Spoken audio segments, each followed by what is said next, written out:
Howdy folks, I'm Sam Carter, and today we're exploring a side of America you won't find on a postcard.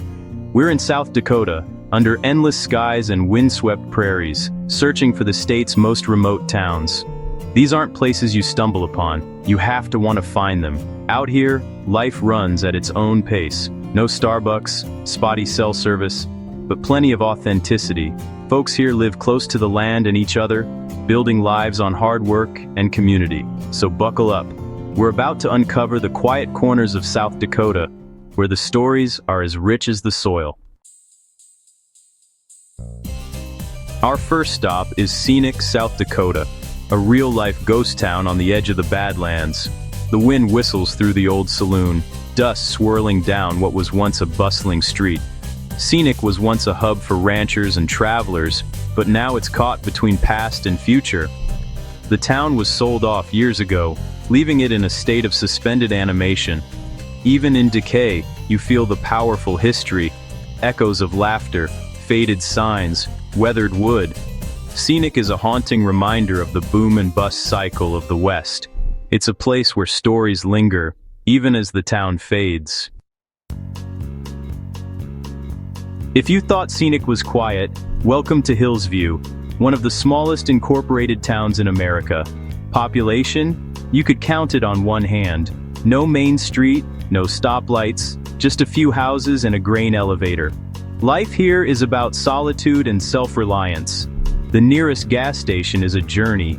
The silence is profound, the night sky endless, and every passing car is an event. For the handful who call Hillsview home, this isn't isolation, it's freedom. It's a stripped-down life built on honesty and independence. Not for everyone, but for some, it's the only way to live. Now we roll into Awanka, a town born from the railroad and nearly lost to time. When the train stopped, so did the town's heartbeat. Businesses closed, people left. But a few stubborn souls refused to let Awanka disappear.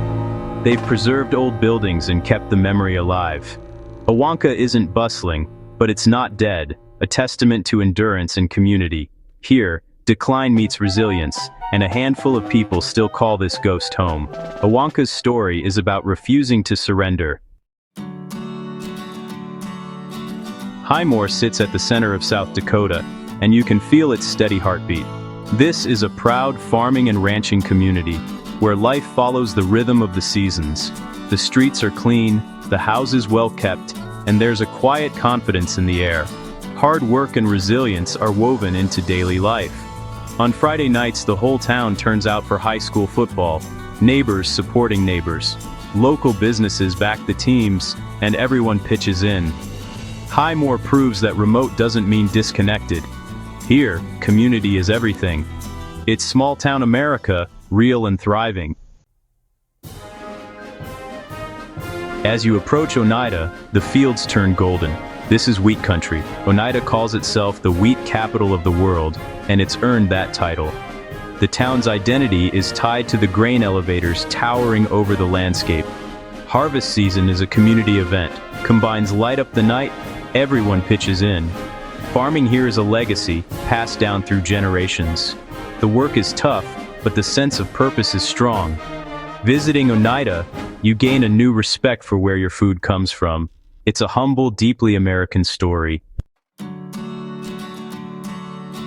Deep in the Black Hills, Rochford is a rustic hideaway you have to seek out.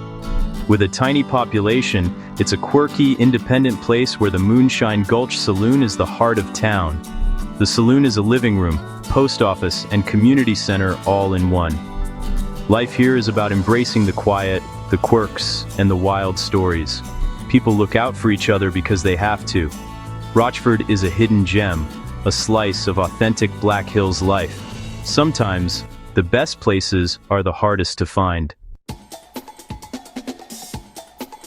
Welcome to Custer, the first city in the Black Hills, born from the gold rush. The town's Old West architecture and frontier spirit are everywhere. Custer is the gateway to iconic landmarks. Custer State Park, the Crazy Horse Memorial. There's more hustle here, but the town keeps its authentic small-town feel. Locals are proud of their history and eager to share it. Custer balances past and present, honoring its roots while staying vibrant. Here, history isn't just preserved, it's lived. In a sandstone canyon, Hot Springs feels like a secret oasis. Native tribes once considered these mineral waters sacred, and that sense of peace remains. The town's pink sandstone buildings and slow pace invite you to relax. Hot Springs was once a health resort, drawing people seeking healing. The Mammoth Site and Evans Plunge are local treasures. Life here is about slowing down and connecting with ancient history. Hot Springs is a true sanctuary.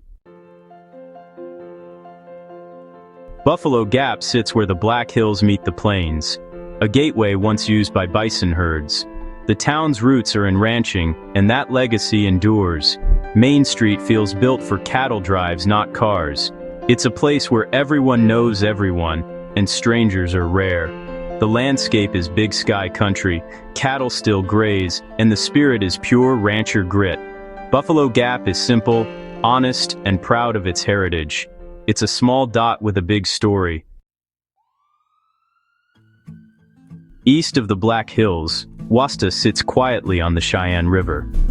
The Lakota name means good, and for locals, the emptiness is exactly that. With less than 100 people, it's easy to overlook, but the charm is in the simplicity. Wasta is a jumping-off point for Badlands explorers, a place of wide horizons and profound silence. Here, small things matter, a friendly wave, a prairie sunset. For some, this emptiness is the best kind of good. Pringle is tucked away in the southern Black Hills, a tiny, quirky place with big stories.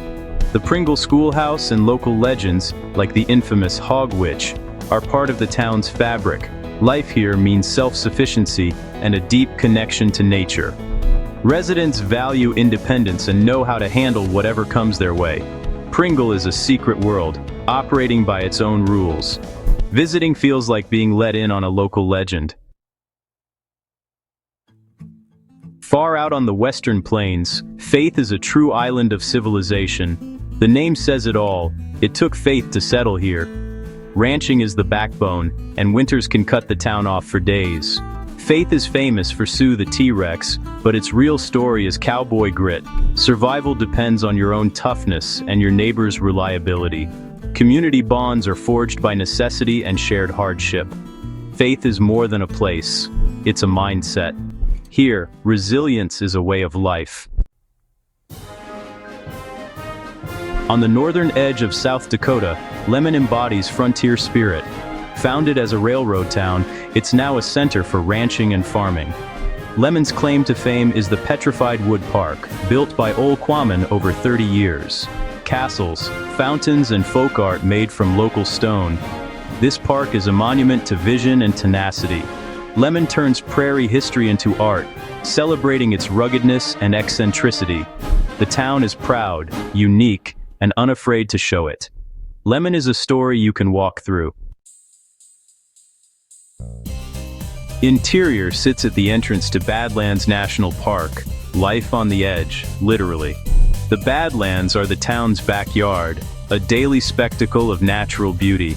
Interior is small, with a seasonal tourist buzz, but settles into quiet rhythm when the crowds leave.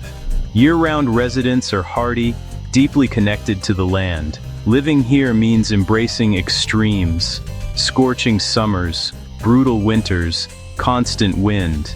The reward, freedom, community, and a front-row seat to the wild. Interiors for those who want to live the wilderness every day. Our final stop is Lake City, nestled on the shores of Roy Lake in the Glacial Lakes region.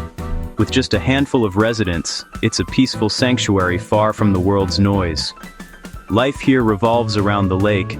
Fishing, boating, quiet recreation in summer, solitude in winter. When visitors leave, Lake City becomes even more remote, a haven for those who love peace and natural beauty. Here, people are caretakers of a little slice of paradise. Lake City is a tranquil end to our journey. 15 towns, 15 stories, woven into the vast tapestry of South Dakota. We've seen places barely hanging on, and others thriving against the odds. What stands out is the resilience and quiet dignity of those who call these places home. These towns may look empty on a map, but they're full of stories and spirit. I hope you'll look closer at the blank spaces in your own world. You might find treasures in the silence. Share your own stories of remote places in the comments below. Thanks for coming along for the ride. Until next time, stay curious.